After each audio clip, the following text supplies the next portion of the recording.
Сәлем достар, бүгін біз тауық аяқтарын духовкада маринадта пісіретін боламыз.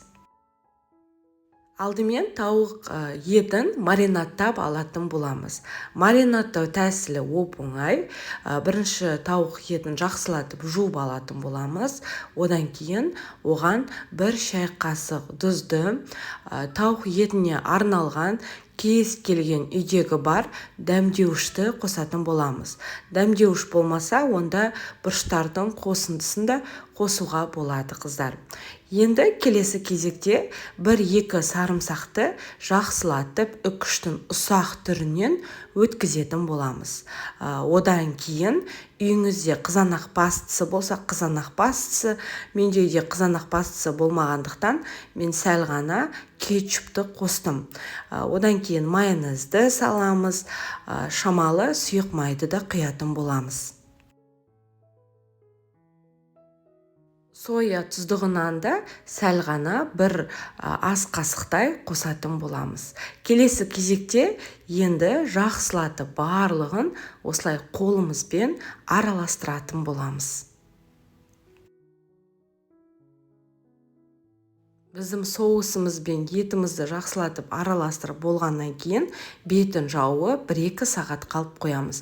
Тіпті қыздар түнде маринадтап, келесі күні пісірсеңіз де болады. Сіздің етіңіз ерекше дәмді, жақсы маринадталатын болады. Етіміз маринадталып болғанша енді көкөністерімізді кесеміз. Ол үшін бізге картоп қажет болады. Видеодағыдай картопты ірілетіп тураймыз. Одан кейін сәбізді де дөңгелектетіп орташа қалыңдықта оларды да турап шығамыз. Тәтті балғар бұрышында осылай ірілетіп тураймыз. Қыздар, кез келген көкөністі пайдалануға болады. Міндетті түрде осы көкөніс деп айта алмаймын, кез келген көкөністерді пайдалана бересіз. Одан кейін манағы біз тауық еті маринадталған ыдыстың соусына сәл ғана көкөнісімізге тұзымызды салып, жақсылатып барлығын араластырамыз.